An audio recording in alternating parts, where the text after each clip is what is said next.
Only a couple of people got their cameras on. It's difficult to know. Alison's there. That's reassuring.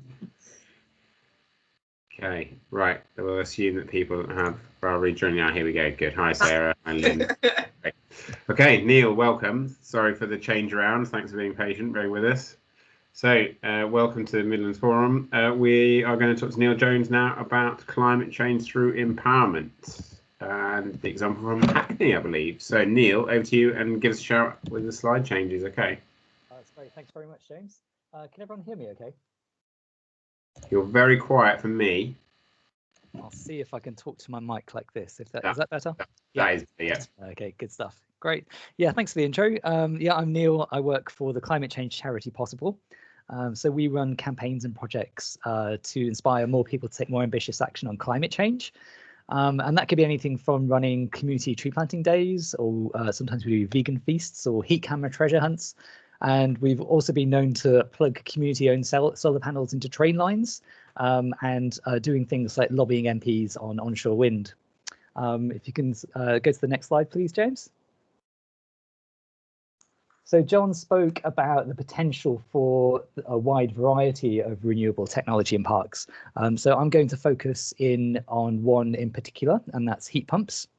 For the past 2 years, we've been working on a project called Powering Parks. And that's been part of the Rethinking Parks Programme, which is funded by the National Lottery Community and Heritage Funds and also Nesta. And it's a partnership between Hackney Council and SEEN. So SEEN are a social enterprise. They're based in Edinburgh. They work with communities to build renewable energy systems. And they also provide the technical expertise for the project. So if you have any technical questions later on, I might have to pass you on to my colleagues at SEEN, but I'll try my best. I've been learning a lot over the last 2 years, so fingers crossed I'll be able to help you out there. So we've been investigating installing heat pumps in parks, and that's in order to provide low carbon heat to nearby buildings. Hopefully that's with the aim of attacking climate change, improving air quality, and also generating a bit of income that can be reinvested locally. So what we did is we started with a study of all the parks and green spaces in the borough. And then we released a report on the national potential for park heat across GB. And finally, we created a replication toolkit, which I'll show you later. And that's to share what we learned to help other local authorities and park managers like yourselves to take the first steps on their own park heat projects. So I'll tell you a bit more about each of those sort of 3 steps. But first of all, I don't know if it'd be useful if I tell you a little bit more about the technology and how it works. I can run through that quite quickly. I don't want to be teaching grannies to suck eggs or anything like that. But next slide, please, James. So this is a very simple heat pump setup. That could be, that you could find in a park, hopefully. So first of all, it's the sun that warms the ground or the water. So we're not talking geothermal heat here, it's ambient heat. And the heat pump then takes this heat and it concentrates it and puts it into the buildings where it can be used to heat space or water.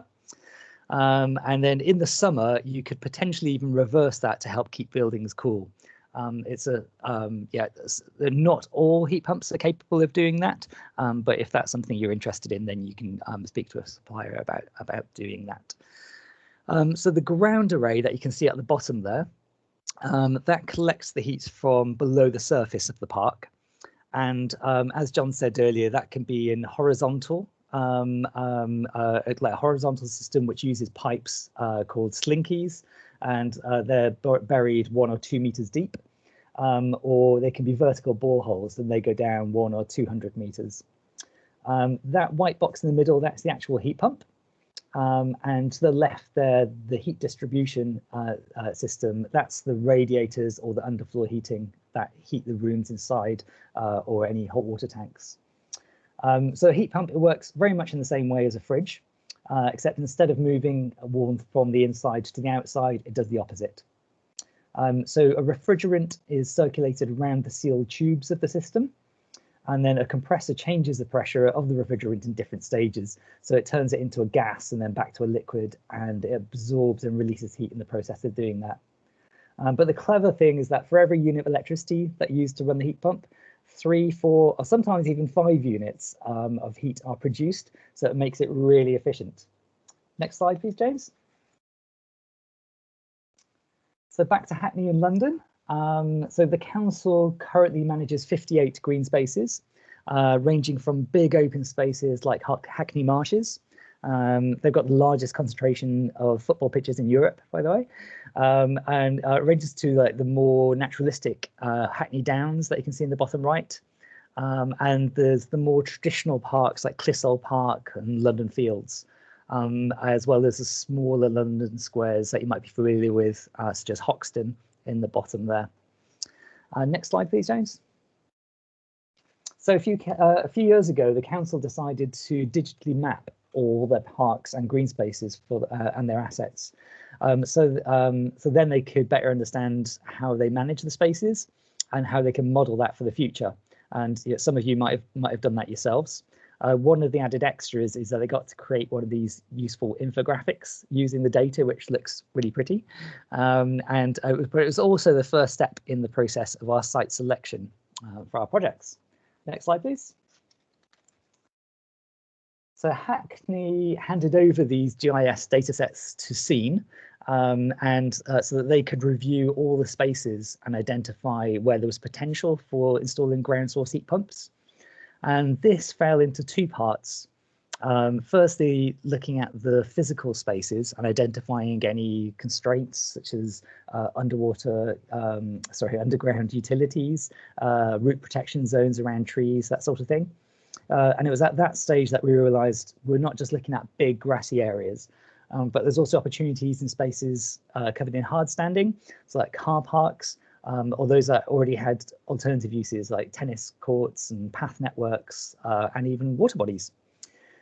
So we then looked at what buildings were near the sites that would be able to use the heat, particularly ones that come under council management, such as primary schools. The closer the building is to the site, the better for ease of transporting the heat it is, as well as the cost of actually piping it. So that was one of the factors that we considered. But this all resulted in our long list of projects, which you'll see on the next slide, please. And yeah, so sorry, the text is a bit small on that one, so I'm not sure how you can make out. But we so that we could reduce that long list, we scored each of the sites using 5 criteria. So they were like asset ownership. So it's looking at the complexity of the relationship. So we'd have a low score, which would be a good thing if it fell within the park department's management. So that would be things like cafes or park keepers lodges within the park itself, through to more complex buildings such as tower blocks next to green spaces with multiple leaseholders.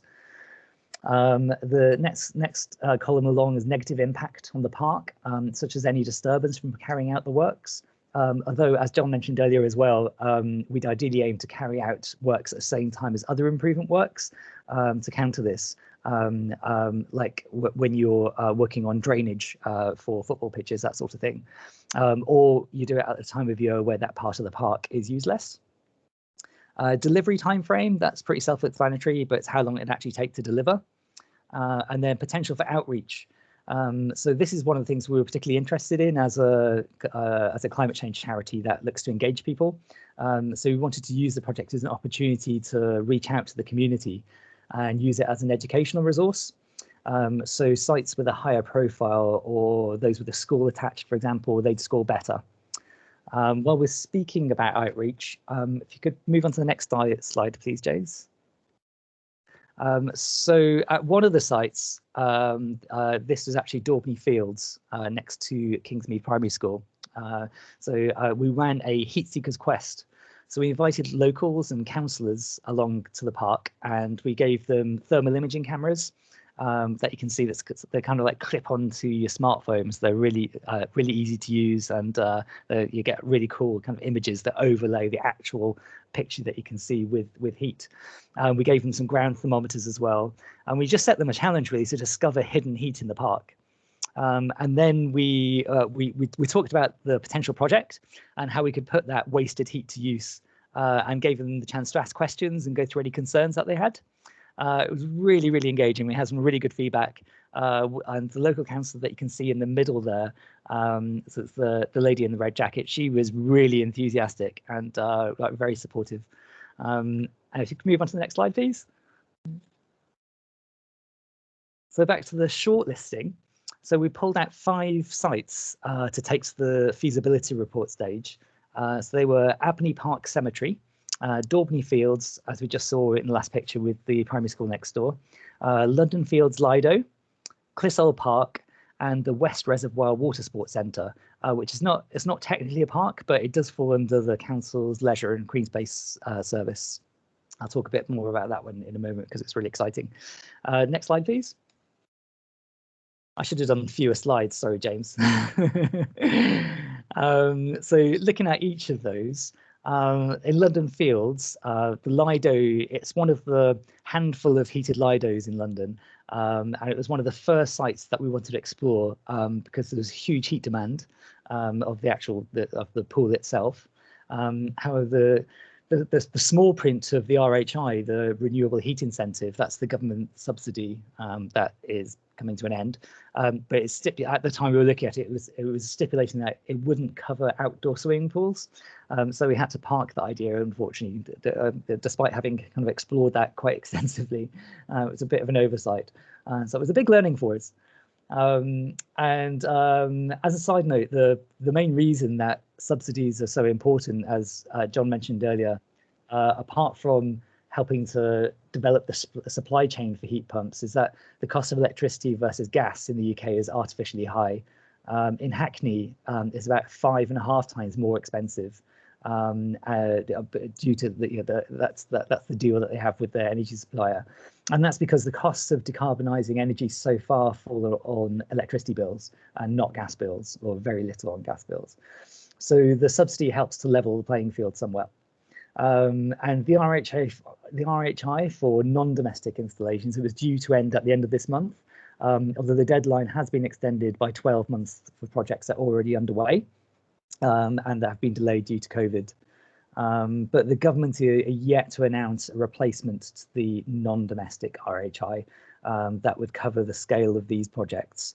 You might have seen the Green Homes grant recently, but that's aimed at much smaller projects, and there's been some complications with that, as I'm sure you've seen in the news. But we're awaiting the government's forthcoming buildings and heat strategy, which we hope will have more detail on this. So it keeps getting pushed back. We were told that it would definitely be out by the budget, and then it would definitely be out by the end of March, and now we're hearing that it might be May.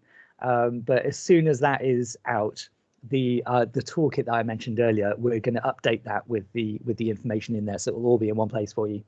And there's more kind of like funding options in there that you can explore too. But yeah, that will be a big one to watch. Looking forward to that coming out. Next slide, please. Please, James. Oh, sorry, no, it's the previous slide, but it's fine, it doesn't matter. I'll go through this quickly. So Daubney Fields, that's a small to medium-sized park that has a primary school right next to it, and we were really keen to explore a school-based project, as lots of schools located next to the borough's parks. We're hoping that'd be a good opportunity for replication. But the amount of income that would have been generated from the scheme was quite low against the capital cost. So it made the park from the council's perspective, or the Hackney Park's perspective at least, it wasn't really contributing to making the park more financially sustainable. And that was one of the main aims of the Nesta Rethinking Parks Programme. But from a council-wide perspective, it could still make sense. So all the information has been handed over to the education property team so they can revisit that in future. Next, is the next slide now, James, please. So that's Klissel Park. And we looked at heating Klissel House, which is a Grade 2 listed mansion in the park. It's a really beautiful building, like gorgeous park. But inside, the wet heat distribution systems, the radiators and everything that goes with it, they're all listed. And they'd have required a very expensive internal refit. So we decided to park that idea. But that is potentially something that we can come back to as the finances hopefully change. Next slide, please. So West Reservoir Centre, so this is one I'm particularly excited about. There's loads of potential there. It would use a sunken heat collector, so we're talking water source here rather than ground source, and that would mean no digging, because you just like sink the heat collector to the bottom of the reservoir or the pond. And it wouldn't have any implications for the use of the space, which is used for sailing and open water swimming. The centre is managed by the council's leisure partner, so the governance and income generation would be a bit more complex. So at the time we were looking at this, it made meeting the deadline for the RHI pretty tricky, if not unachievable. But since then, solar panels have been installed at the centre, and being able to use the electricity generated on site has really improved the business case. So we've revisited it from that perspective, and we're awaiting an announcement on funding at the moment, but we'll hopefully have some good news on that front soon. So we'll stick that in the toolkit too, and hopefully we'll be able to share that with you shortly. And then at the bottom there, Daubney Park. So we initially discounted that as an option because of the presence of graves. So we didn't think that there'd be space for coils or the boreholes. But we realised that we could use the paved entrance area that's never been used for burials, and the pathways as well, but between the sites. And there's currently a lottery-funded restoration project taking place there. And they're building a new cafe and event space. So that allowed us to slot the heat pump proposals into the existing project. And that's something we'd highly recommend that you look at. It's much easier to get sign off on including heat pumps in particular projects that are already underway or planned than starting a new project from scratch. So that was a really important learning point for us. So planning for Daubney has gone through, and work will be starting in the coming year. So yeah, in actually January 22. So although the costs of installing heat pumps on this site, they're kind of comparable over time to a gas boiler, but the council took the view that there was the right thing to do, and that was in line with their climate change commitments, which yeah, I'll mention that shortly actually. The next slide, please. So these are the main figures from the early feasibility study that we carried out. And the business cases in Hackney, as I mentioned, they're particularly affected by electricity and gas price problem, resulting in artificially high electric costs versus gas. But that might not be so extreme in other local authority areas. All depends on the wholesale agreements that councils have with the providers. But in summer 2019, Hackney declared a climate emergency, like I'm pretty sure probably most of all your local authorities have. So they're committed to do everything within their power to deliver net zero across council functions by 2040. So that paved the way for the green light at Daubney and projects potentially being approved at some of the other sites that we've looked at too. So that's pretty exciting. Yeah, next slide, please. So initially, the Rethinking Parks programme focus was on exploring sustainable ways of funding green space. But as I mentioned, the softer benefits of heat pumps in parks have risen up the agenda. And that's not only the contribution that they have to cutting carbon and getting rid of the direct use of fossil fuels on site, but also cutting air pollution too. So there was some modelling done by Policy Exchange in a while ago now, actually 2016, but that showed that gas combustion could overtake road transport as a larger source of NOx emissions in central London by around now, actually. So it'd be really interesting to see updated figures on that. They also found that it could be responsible for just under half, 48% of total NOx emissions in central London by 2025. So it's certainly something that we need to be looking at. So other benefits of park heat schemes include protecting green spaces, and that's, as John mentioned earlier as well, I keep saying that, but by virtue of them hosting valuable infrastructure. So if you've got pipes below the ground providing clean heat to a nearby building, then it's less likely to be earmarked for development. And with a number of parks across the country at risk, then we need to do all that we can to protect our green spaces. Another benefit is that parks are a great place to engage the public on cutting carbon. And having a heat pump system in a park creates education opportunities and a chance for local authorities to share what other things that they're doing to tackle climate change. So in Daubney Park, we're planning displays and educational materials to show how heat pumps work. And also we're hoping to have a counter that will show how much carbon is being saved in real time by the heat pumps that will be on site. So that'll be really cool. Next slide, please, James. So our work in Hackney led us to think about what the potential for park heat projects would be across the country. So we took data from, and I say we, this was mostly our clever friends over at Scene, but I'm going to claim some of the credit for this because we did lots of the design work. We took the data from Ordnance Survey, the British Geological Survey, and some other sources to estimate the total ground source heat potential in parks and green spaces and playing fields too in England, Scotland and Wales. Fortunately, we didn't have the data for Northern Ireland, otherwise we would have included that. But we calculated that a total for Great Britain is around 30 gigawatts. So that's about 10% of our total peak heat demand. And if all of that potential was exploited, then we could save over 8 million tons of carbon every year. So it's more than 2% of our total emissions. So we broke the results down to local authority area. So you can have a look at the report, which I'll link to at the end. And you can look up your own local authority and find out the results for your own area.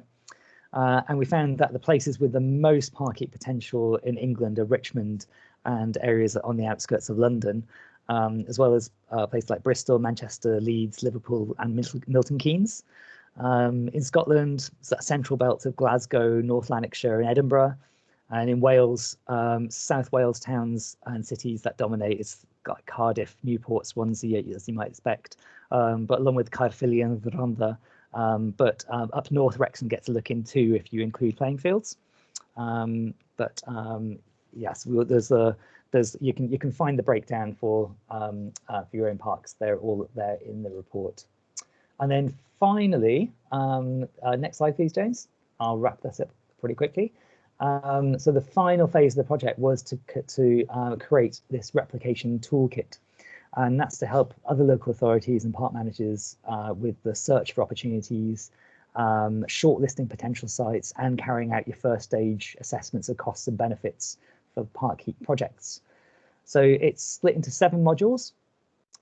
There's a energy and finance modelling tool, and that's for people like myself who love spreadsheets. This is for you. You can put all your own data in and you can use it to estimate the energy and cost savings of a potential heat pump project versus either electric, gas or oil heating systems. So you can do that comparison there. There's a section called All About Heat Pumps. And yeah, as it says in the box, it tells you all about heat pumps. It's got a nice video explainer in there as well. It's about 3 minutes long. So if you wanted to introduce the idea to some of your colleagues, it'd be nice to show them that. And it just shows how heat pumps can work in a park context. And there's also in that module, there is information about the subsidies that I mentioned. Basis for action section. So that helps you make the case for park heat projects in your organisation. It's also where you'll find that report that I just mentioned in the previous slide. And then further sections, we've got there searching for opportunities and assessing opportunities, estimating costs, and the co-benefits. And on the searching for opportunities and assessing them side, so it shows you how you can do it like we did in Hackney, looking at all the kind of opportunities and kind of whittling it down, or you can take the other approach, whereas there's a particular opportunity spotting and then how you kind of explore that a bit further as well. So it's like a two-pronged approach there. And you can find all this, so it's all available for free on our website. If you go to poweringparks.wearepossible.org, and I'll put that in the chat just after I finish speaking as well. So check it out and please pass it on. I'll also share my email address in there too, so please feel free to get in touch. And yeah, thanks very much for listening and bearing with me all those slides, and thanks for your switching slides for me, James. If you have any questions, I can either try to answer them or I can point you in the right direction or come back to you. Certainly happy to respond to any emails as well. Fantastic, brilliant, thanks Neil, really appreciate that. Really interesting kind of look at one particular element of kind of this wider opportunities, I suppose. So am I right in thinking that both, obviously you were a Nesta funded project, but that Park Power in Scotland was as well? Are the two of you sort of linked? Has there been much sharing between the two projects? Yeah, that's right. Yeah, so we're both part of the Rethinking Parks scheme, which was great, and all the way through it we had like workshops and sharing learning with the cohort, and yeah, I think John and I have done quite a few of these presentations together as well, which is great. And there's always something new to learn from John. It's absolutely brilliant. Yeah, so it's great. Likewise. Yeah, I think they go really well together because. Obviously, we had a wider focus initially, and almost concluded that Neil's focus in his project was probably absolutely spot on. So it's been an interesting way. I mean, there are other opportunities, obviously, as well, but I certainly encourage everyone to look at the toolkit that they've created, because we go so far in our sort of lessons learnt, but you certainly go further with your toolkit. So it's an excellent resource. Great. Nina, you put your hand up. Yes, hi there. That was really interesting. Thank you, Neil. I just wanted to ask a quick question about the reservoir water part. You said it was sunken technology. I'm assuming that's cheaper than boreholes, and I wanted to ask about that, but also how much maintenance might be required when installing this, and how often maintenance might be necessary. Yeah, sure. I'm not going to pretend to be an expert on the technical side of things here, but from what I've been told by colleagues, it is cheaper. It's a much simpler process of installation, and so that reduces the costs. In terms of maintenance, I believe that once they're in, that very little maintenance is required from the heat collector. The heat pump will need servicing, and that will depend on the manufacturer, and the installer will tell you the recommended servicing on that. I think it's annual for the first few years, and then goes down. I think John might know more about that, but yeah, certainly the once the heat collectors are in place, whether that's below the ground or sunken into in the reservoir, they should be good to go for, I think they say 40 years, but with an expectation that they will last 100 years plus. Fantastic, thank you so much. They're certainly cheaper per unit output of heat, which is my comment about potentially doing water source before doing ground source. If you have a nearby water source that's suitable, like a river with enough flow, or a large enough lake, then that's probably the thing to consider first, ahead of a ground source project, because they're just more efficient. But yeah, I agree with everything else that Neil said. They should last for that sort of period. So you've got me thinking now, both. We've got a country park here with two big lakes, and we want to build a visitor centre on it. So it sounds like there's definitely some investigation to do there. Tell me, Neil, without obviously I haven't looked at your website and the toolkit yet. How how simple is it to get into this? At what point do you need to bring sort of expertise on board to to start getting some real answers, I suppose? Yeah, this is so the toolkit will help you just make a very it's a first step really. So it gives you the background knowledge that you'll need, and to do that very first stage kind of feasibility sort of assessment. But yeah, it is complicated. It does need sort of experts to help you with this, and there are plenty available. Yeah, so this, yeah, we're not saying that you can just pick this toolkit up and go away and do it yourself, but it will just get you started, and hopefully will lead you to be able to ask the right questions of whoever you choose to help you take it further. Fantastic, brilliant. Okay, so brilliant. Thanks again, Neil. Really appreciate your time today, and I think we'll all be going away and having a dig through that to find out what's possible in our areas. So appreciate it. So our next and final speaker today, who I think is now with us, is Tony. Are you there, Tony? Hi. Yeah. Good afternoon. Hi. Great. Welcome. So let me just skip ahead to your slides. So as mentioned, Tony is the project director for local partnerships. And is going to talk to us about this joint venture between these various organisations. So, Tony, I've got your slides, so just give us a nod as you want them switching over, okay? Yeah, if we can move on to the first slide. Good afternoon, everyone. It's a pleasure to be contributing to this discussion. I found the back end of the last presentation very interesting, especially coming from Hackney, but having left Hackney quite a long time ago, so it's quite interesting seeing some of the plans for places that I spent many good years playing around in. I'd like to use my time today to introduce you all to local partnerships, give you a bit of an introduction to the Refit energy performance contracting framework that we own jointly with the GLA, and share some of our experiences. To give you a little bit of background into myself, I have spent the last 6.5 to 7 years working for local partnerships, supporting primarily their PFI, PPP infrastructure programs. Currently, my focus is on the Refit and climate response program areas under our energy program, supporting local councils mainly up and down the country deliver their net zero ambitions, support the development of renewable energy infrastructure, and improve the performance of their own estate. Next slide, please. Just to give you a flavour of who local partnerships are, we are a public sector controlled body. We work solely for the public sector. As you can see there, we're owned jointly by the Local Government Association, Treasury and the Welsh Government. And our role is essentially to support the public sector deliver national policy locally. And you can see there the range of programme areas that we provide support across. Air quality, regeneration and growth, and as I said, infrastructure. A large programme area for us was waste and recycling.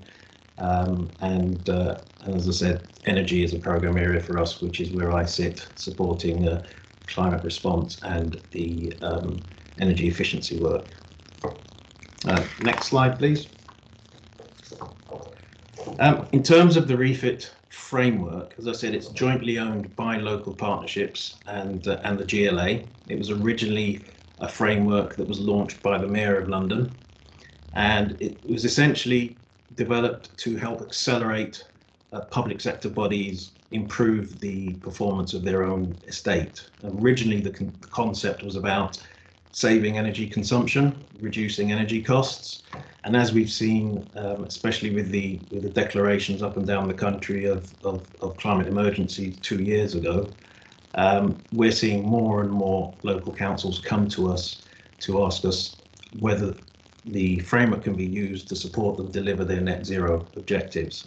I'll go into that in a bit more detail later on in the discussion. But the key characteristics of the framework is that it guarantees outcomes. So it will guarantee energy reduction or energy consumption reductions. It will guarantee carbon emission reductions through the contractual framework that that hangs behind the framework. The savings are not shared with contractors. The savings are 100% accrued to the public sector. It's an end-to-end support framework where we have in-house a full cohort of experts, both financial, technical, commercial and legal experts, to support authorities as they develop their plans, their business cases, procure contractors to deliver the works. And it's a fully compliant framework with procurement regulations. And there are 16 pre-qualified service providers on our framework, and I'll highlight who they are later on. If we can click on twice, please.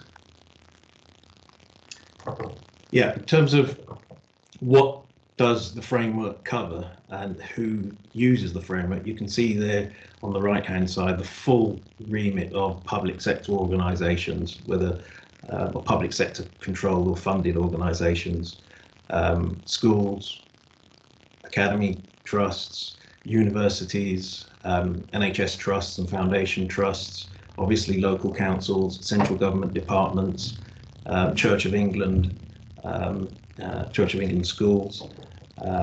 So any organisation that's publicly funded can access the framework. And in terms of the sorts of technologies that we're supporting councils implement and develop and deliver on their own estate, you can see everything from building controls to lighting, heat recovery, heat pumps, solar PV, whether it's ground mounted or roof mounted.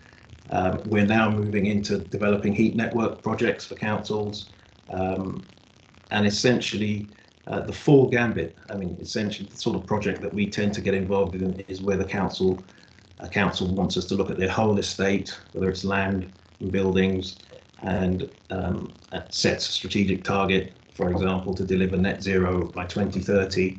And then we will work with them to develop a plan that gets them along a path, that defines and then gets them along a pathway as close as possible to delivering that objective.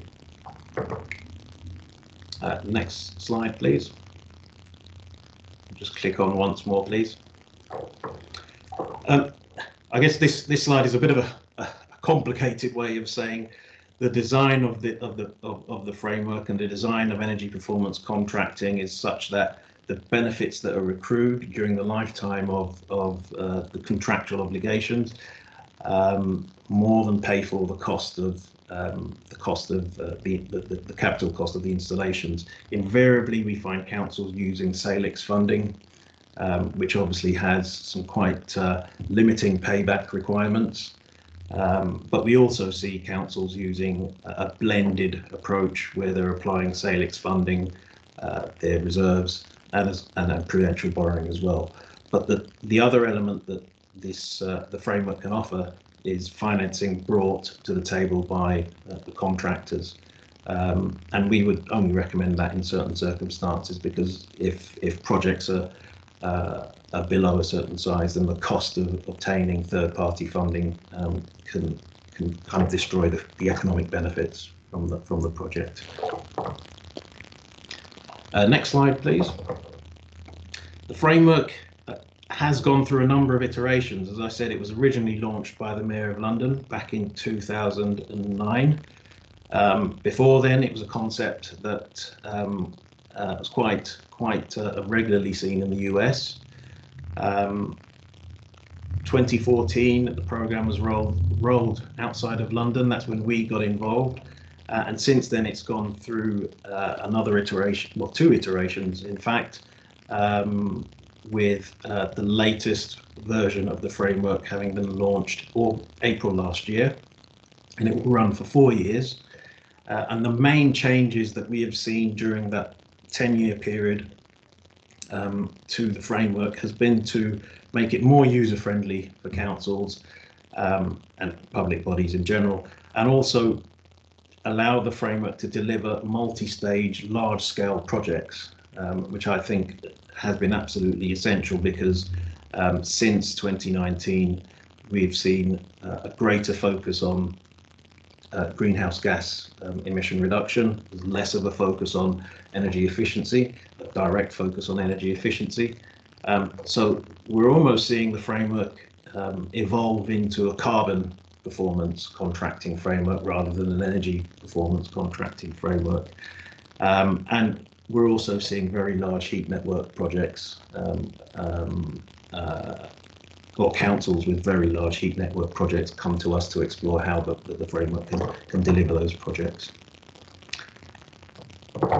If we can jump over the, if we stick on this slide for a second. As I said before, I won't go through the details of the minutiae of the changes from the previous iteration of the framework to the current iteration, but essentially what we've done is we've made the framework far more flexible so that it can address large-scale contracts as flexibly and as cost effectively as it can deliver small-scale contracts. We've allowed for the heat networks and large renewable projects to be deliverable through the framework, and we've given more support to clients through more effective drafting notes and more comprehensive guides in how to use the framework. And next slide, please. Just to give you a bit of a flavour in terms of the scale of activity, these figures are being updated as we speak. We review them each year when we get our annual returns from the contractors who work on the framework. But essentially, we've delivered over £200 million worth of capital works. Over 1,000 public sector buildings have been addressed.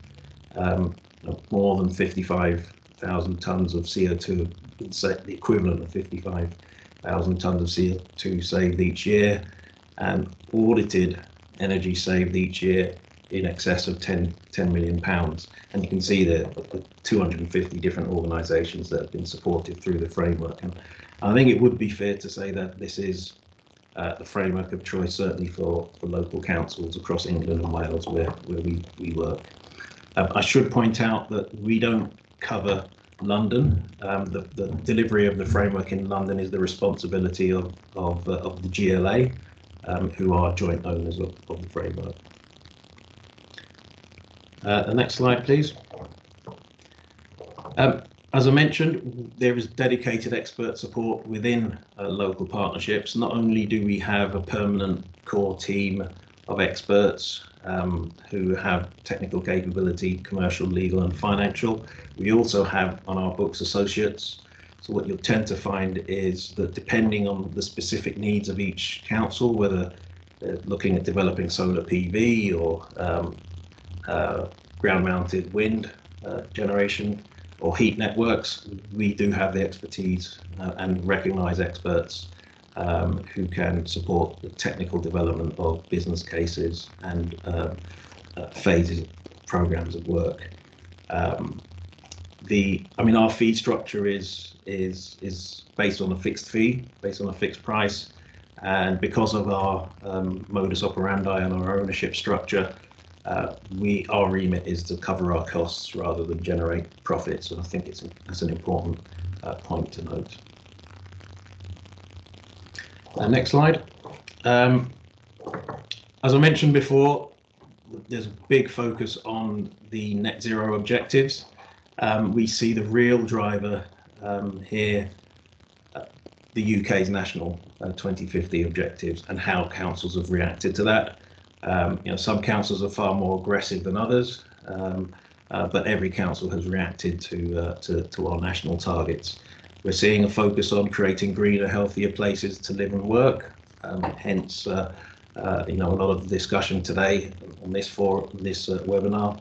And we're also seeing a major response in terms of gravity towards the framework as a result of the climate emergency declarations that we've seen over the last couple of years.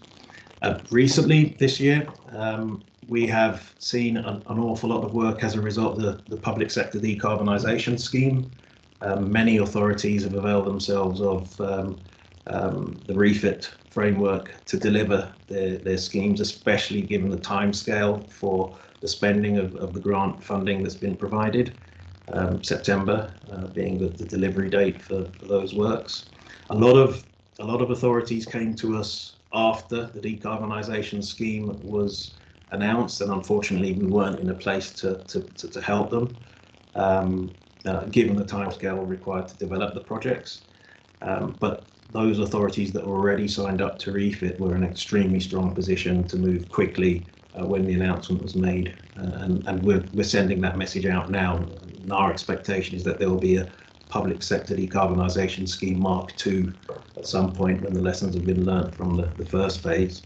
And our strong message would be to, if you're interested in using the Refit framework, then it's better to come sooner rather than later. If we click on once more, yeah. In terms of why we see councils coming to us to use the framework and how they're using the framework, as you see, we're progressing from the bottom left to the top right-hand corner of the what we actually see here are increasing difficulty in terms of decarbonising the assets or the owned assets. What we normally see, obviously, are councils going after the quick wins first, and what that means in practice is using the framework to tackle the energy efficiency of their owned estate, and once they're comfortable that they've addressed the energy efficiency issues within their estate, they then move on to a phase of work which is focused on renewable power generation on their estate, on their land holdings that are not suitable for residential development. And after that, then looking at the longer term gains, the harder nuts to crack, such as decarbonising their heat supply. And that is a pretty typical path that we see. And there are two authorities that have come to us that that want to go straight into heat decarbonisation. And again, that's something that we're more than able to talk around. In terms of steps on the Refit journey, I'll spare you by not going bullet by bullet through this busy slide, but essentially we go through the three phases of planning, procuring and supporting the councils extract the contract management performance that they're expecting. The planning phase is very much about understanding what your requirements are, understanding what different phases of work can be developed and how those phases of work benchmark in terms of national performance now and where we forecast national performance could be in a few years' time. And having done that analysis, we can work with you, or we do work with the councils to develop their business cases for that inform the pending procurement exercise. Now, during the procurement exercise, we work closely with the councils to develop the competition documentation, the tender documentation, support the evaluation of tenders that have been received, and support the contract award. Now, at that stage, we're still involved with supporting the council's review the business cases as they are developed by the contractor, or the outline and detailed designs that are developed by the contractor. And at that point, our focus is primarily to ensure that the designs that are delivered by the contractor reflect best practice and value for money, given what we're seeing in similar contractual frameworks up and down the country. And essentially, once contractors have been signed up and the work to develop what we call the investment grade proposal, which is the guaranteed business case from the contractors, is done, then we essentially step back and we carry out an annual review of the performance of the contract, which is based on us receiving an annual return from the contractor to ensure that the council receives the guaranteed benefits that were set out in the investment grade proposal. And incidentally, those business cases, the investment grade proposal and the previous business case, which is the high levels assessment, we provide a written report to the council on the quality of those, so that we essentially assure the council of the quality of the cases as they're developed. Next slide, please. Just to give you a bit of a flavour of what we're seeing in terms of progression towards net zero. Now, these figures represent, on the left-hand side, represent where we're seeing emissions coming from, and these are live figures from an existing client. I've had to remove the name of the client, obviously, and the points on the right-hand side are the actions that council is looking at taking to get themselves along a pathway to net zero. This is a 2050 scenario. We're still working with the client to establish the 2030 scenario for them. So as you can see, we see most of the greenhouse gas emissions, unsurprisingly, coming from electricity consumption as a result of street lighting, building use. A fair proportion coming from heating, and the remainder really coming from fleet. And probably half of that from staff travel. Now, in terms of what that authority is looking at to address those emissions over time, they're looking to address their building energy efficiency in the first 5 years, address the boiler replacements, the remaining boiler replacement that haven't been addressed in the energy efficiency programme from years 10 to 25.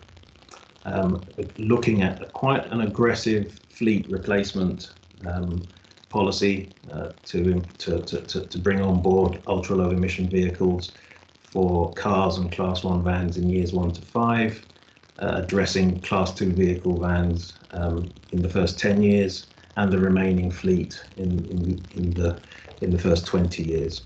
And they are making the assumption here that staff business travel in years 5 to 25 will reduce each year by 5% as a result of replacing and updating the types of vehicles that they're using. So 5% reduction in emissions per year for 20 years from year 5. And they're also making assumptions in terms of generating their own renewable energy and using their own renewable energy, essentially through infrastructure such as solar PV, private wired to their own use. So you can see there the sorts of challenges that councils are looking at, how they're addressing it, and where the emissions are coming from. Next slide, please. To give you a flavour of the 16 service providers that we've got on the framework, I don't intend to go through any of these contractors individually, but what I will say is we have strength in breadth and depth on the framework. We have a good mix of very large players who can address whole estates of very large scale. Specialists, niche operators in specific technology areas such as heat networks or solar, and specialist operators who have done building retrofit for donkey's years, who know it inside out. So we're very confident that we've got a good mix of service providers who are very keen to engage. And that's all I'd like to say on the subject. I would be happy for any questions at this stage. I'll do my best to answer them, and I will be happy to leave my contact details in the chat in the event that anybody wants to follow up any issues directly with me. That's great. Thanks, Tony, for running through that. So as usual, guests, if you'd like to raise your hand or put anything in the chat if you've got queries.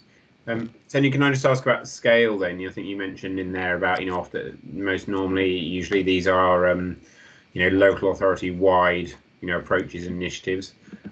Is that always the case? If they're I guess I'm thinking if there are people in this room with ideas, but do they need to then approach you on an authority-wide scale, or is there potential for one-off projects? There is potential for one-off projects. I mean, our cut-off point, and this is really driven by